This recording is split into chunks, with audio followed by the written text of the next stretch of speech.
छूले आसमान जमीन की तलाश न कर, जीले जिंदगी खुशी की तलाश न कर। तकदीर खुद बदल जाएगी ए मेरे दोस्त, तकदीर खुद बदल जाएगी ए मेरे दोस्त।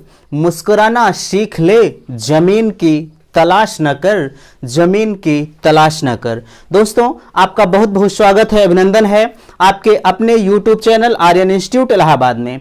दोस्तों, जैसा कि आप जानते हैं कि आप हमसे लगातार कमेंट कर रहे थे कि सर हमें ये जानकारी चाहिए, वो जानकारी चाहिए, तो मैं आज उसी के परिप्रेक्ष्य में आपके सामने उपस्थित हूं। आपके सामने लिखा हुआ है आपके कमेंट और मेरे जवाब। आज मैं आपके उसी कमेंट का रिप्लाई आपसे देने वाला हूं।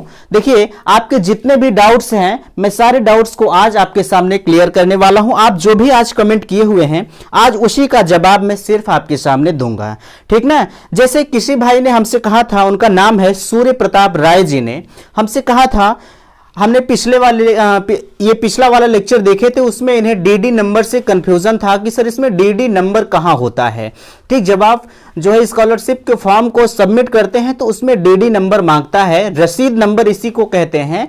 तो इन्होंने कहा था कि सर डीडी नंबर कहां होता है। तो भैया मेरे पास तो हालांकि इस समय डीडी तो नहीं है, नहीं तो अभी मैं आपको स्क्रीनशॉट दिखाता। बट आप जब साइबर कैफ पर जाएंगे तो वहां उनको भरपूर पता होता है कि डीडी नंबर कहां होता है, क्या फिल किया जाता है, उन्हें वो पता होता है। खैर, अगर आपको नहीं पता है तो जब आप डीडी बनवाएंगे तो उसके ऊपर वाले दाहिने हाथ के कॉर्नर पर वहां होता है 12 से 14 अंक का जो भी होता होगा, वो ही आपका डीडी नंबर होता है। ठीक, अच्छा, किसे एमआर डीके जी ने कमेंट किया था, मिस्टर डीके ने कमेंट किया था कि डीएलएड की जो 41,000 आपकी फीस होती है, हमने फीस पर भी आपसे डिस्कस किया हुआ था, जो आपकी 41,000 फीस होती है, क्या वह 1 साल की होती है कि 2 साल की होती है। तो भैया मैं आपको बताना चाहूंगा, डीएलएड की जो आपकी फीस होती है 41,000 रुपए, वह आपकी 1 साल की होती है। जैसे आप जब आपकी बार एडमिशन लेने जाएंगे तो आपको जो है 41,000 पेमेंट करना होगा। उसके बाद जब आपका 2 सेमेस्टर बीत जाएगा, जब आप तीसरे सेमेस्टर में जाएंगे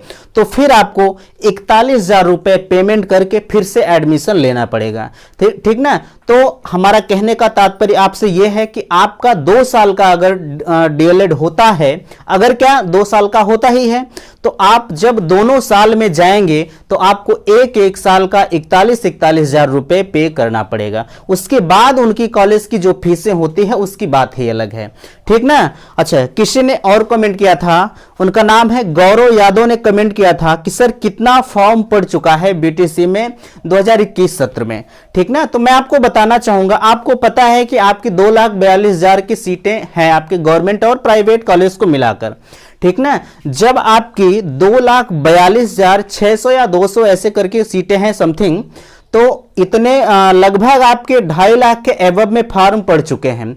अच्छा, जब आपके 2.5 लाख लगभग फॉर्म पड़ चुके हैं तो अभी उसमें किसी का डाटा संशोधित है, संशोधित नहीं, किसी का डाटा गलत है, किसी ने फॉर्म को गेस करके नंबर को फिल कर दिया है अपने फाइनल ईयर को।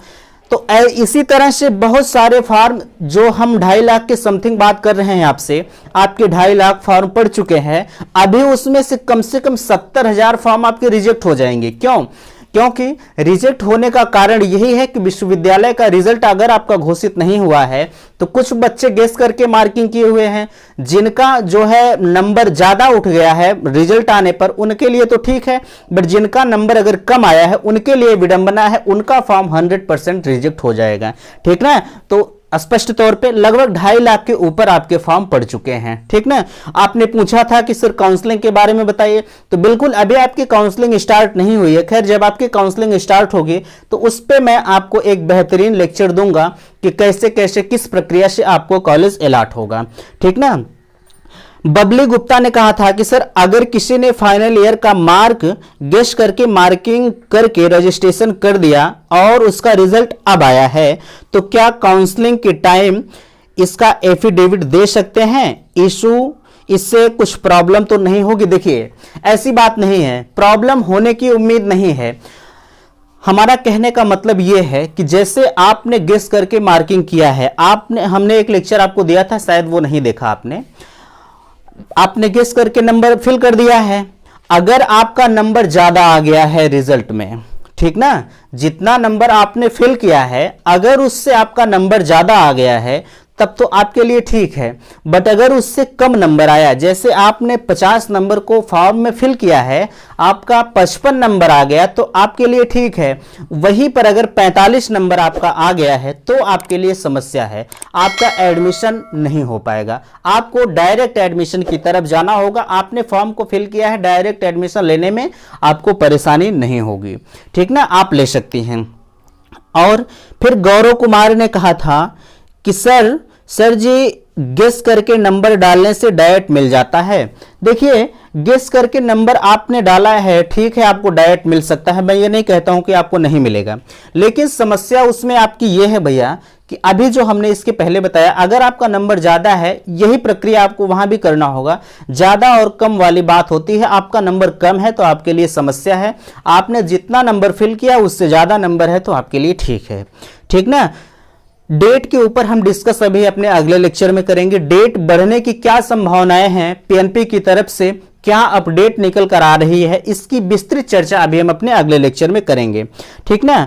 देखिए, यशवंत यादव ने कहा था कि सर हमारा मार्कशीट नंबर की जगह सर्टिफिकेट नंबर फिल हो गया है, क्या फॉर्म रिजेक्ट हो जाएगा? तो बिल्कुल ऐसा नहीं होगा भैया, आपका फॉर्म रिजेक्ट नहीं होगा। अपने मार्कशीट का आपने एक अहम हिस्सा डाल रखा है, इस कंडीशन में आपका फॉर्म रिजेक्ट नहीं होगा, आप एकदम बेफिक्र रहें, ठीक ना।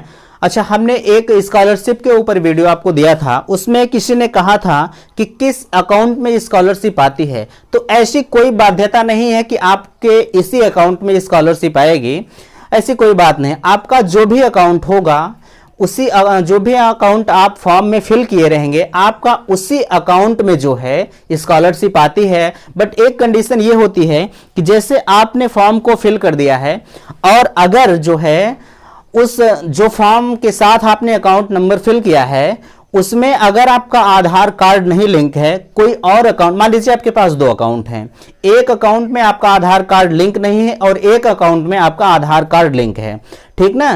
तो जो आपने जो फॉर्म के साथ फिल किया है उसमें आपका आधार नहीं लिंक है और दूसरा अकाउंट जो आपने फिल नहीं किया है उसमें आधार लिंक है, तो कभी कभी ऐसा होता है कि आपने जो फॉर्म के साथ फिल किया उसमें स्कॉलरशिप नहीं आके आपके आधार वाले में आ जाती है। ऐसा हुआ है, ये मेरे साथ भी हुआ है। मैंने जब फॉर्म को फिल किया तो अकाउंट नंबर हमारा कुछ और था, बट हमारा उसमें आधार लिंक नहीं था, जिस खाते में आधार लिंक था उसमें हमारी स्कॉलरशिप आ गई थी। हालांकि हम बहुत परेशान भी हुए थे, इस खाते के चक्कर में हम नहीं थे कि हमारी स्कॉलरशिप इसमें आ जाएगी। जब हमने इसको भी चेक कराया तो हमें पता चला कि हमारी स्कॉलरशिप इसमें आई है, ठीक ना। तो ऐसा होता है, आप आधार को लिंक करवा लीजिएगा अकाउंट से, ठीक ना।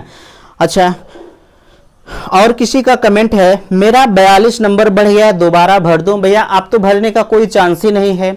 आपको पता है कि वेबसाइट बंद हो चुकी है, आपको इंतजार है कि डेट बढ़ सकती है, तो खैर इसकी कोई अपडेट अभी नहीं है डेट बढ़ने की।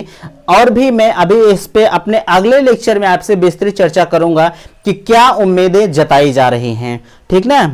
देखिए, किसी ने कहा था AS UPSC मोटिवेशन है करके, सर मेरा BA प्राइवेट है और TC कहां से दूंगा? देखिए, DLED के काउंसलिंग वगैरह में आपको TC की जरूरत नहीं पड़ती है, ठीक ना। आपको TC की जरूरत नहीं पड़ेगी, आपका एडमिशन बिना TC के होता है, उससे आप एकदम बेफिक्र रहिए। चाहे आपका प्राइवेट BA हो, चाहे आपका रेगुलर हो, कुछ भी हो, आप जाएंगे कॉलेज में, वहां वो आपका एडमिशन कर लेंगे बगैर TC के। बाकी डॉक्यूमेंट आपके पास होने चाहिए, जैसे हाई स्कूल, इंटर हुआ, ग्रेजुएशन हुआ, इसकी मार्कशीट वगैरह यही सब होनी चाहिए, आधार कार्ड वगैरह। बाकी आपको TC की जरूरत नहीं पड़ेगी, ठीक ना। आदर्श वर्मा ने हमने स्कॉलरशिप पर वीडियो दिया था, उन्होंने कहा कि सर आप पहले ही स्कॉलरशिप ला रहे हैं, तो भैया हमारा एक काम है आपको जानकारी देना, ठीक ना। खैर आपने सही कहा कि पहले एडमिशन हो जाए तब स्कॉलरशिप आएगी, बात आपकी सही है, बट जानकारी देना हमारा धर्म है, ठीक ना। चलिए, तो यही सब आपके कमेंट थे। देखिए, डेट बढ़ने पर मैं आपको अपडेट जरूर दूंगा, बट इस पे और बहुत सारी अपडेटें हैं, मैं आपको अपडेट देता रहूंगा। अभी ये वाला वीडियो आपके सामने जा रहा है, इसके बाद जो वीडियो जाएगा मैं उस पे आपको डेट से संबंधित जो है एक विस्तृत चर्चा आपके सामने करूंगा। और अगर आपको कहीं कंफ्यूजन होती है तो आप भी कमेंट करिएगा, नेक्स्ट अगले दिन मैं आपको एक बेहतरीन तरीके से आपको समझाने का प्रयास करूंगा। और अगर वीडियो पसंद आई है तो प्लीज चैनल को सब्सक्राइब करें और अपने दोस्तों में शेयर जरूर करें। थैंक्स, धन्यवाद।